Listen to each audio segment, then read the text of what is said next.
பொங்கல் தொகுப்பு வழங்குவதற்காக நெல்லை மாவட்டம் அம்பாசமுத்திரம் விவசாயிகளிடமிருந்து கரும்பு கொள்முதல் செய்யப்பட்ட நிலையில் அவர்களுக்கு முதல் தவணையாக 50% தொகை வழங்கப்பட்டுள்ளது. இது குறித்த கூடுதல் தகவல்களை செய்தியாளர் முத்துப்பாண்டியிடம் கேட்கலாம். முத்துப்பாண்டி, அம்பாசமுத்திரம் விவசாயிகளிடமிருந்து எந்த அளவிற்கு கரும்பு கொள்முதலை அரசு செய்திருக்கின்றது, எந்த விலையில் வாங்கப்பட்டிருக்கின்றது, அவர்களுக்கு தற்பொழுது வரை எவ்வளவு பணம் கிடைத்திருக்கிறது, விவசாயிகள் என்ன கோரிக்கைகளை முன்வைக்கிறார்கள், சொல்லுங்க. வணக்கம் மோகன்ராஜ். திருநெல்வேலி மாவட்டம் அம்பாசமுத்திரம் அருகே உள்ள அனவன் குடியிருப்பு, பொதிகிடி மற்றும் கோட்டராமம் பகுதியில் பாத்தீங்கன்னா சுமார் 10,000க்கும் மேற்பட்ட கரும்பு விவசாயம் பயிரிட்டு இருக்கிறாங்க.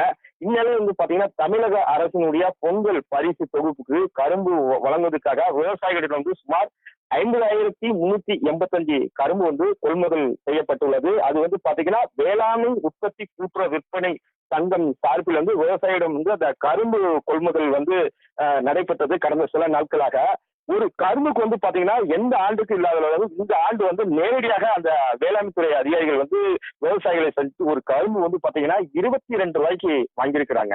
விவசாயிகள் ஒரு பெரும் மகிழ்ச்சியை தெரிவித்திருக்கிறாங்க. ஏன்னா இந்த ஆண்டுல போதிய தண்ணீர்ல கடுமையான ஒரு சூழ்நிலையும் அந்த விவசாயிகள் கரும்பு விவசாயிகள் ஒரு கடும் கஷ்டத்தை சந்தித்து பின்பு இந்த 22 ரூபாய் எடுத்து தமிழக அரசுக்கு ஒரு நன்றியை தெரிவித்திருக்கிறார்கள். சுமார் பாத்தீங்கன்னா அவர்களுக்கு முதல் தவணையாக 50% அந்த பணத்தை அவர்களுக்கு அவருடைய அக்கௌண்ட்ல வர வைக்கப்பட்டுள்ளது. முதல் தவணையாக பாத்தீங்கன்னா அரசே இந்த கரும்பு நேரடி கொள்முதல் செய்தால் செய்திருக்க அந்த விவசாயிகள் மகிழ்ச்சி தெரிவிக்கிறார்கள். தொடர்ந்து இதே போல் ஒவ்வொரு ஆண்டும் இந்த கரும்பு கொள்முதல் இதே போல் நல்ல ஒரு விலைக்கும் எடுக்க வேண்டும். நேரடியாக அரசு எங்கள் பகுதியில் கொள்முதல் செய்ய வேண்டும் என்று அவர்கள் கோரிக்கை வைத்திருக்கிறார்கள்.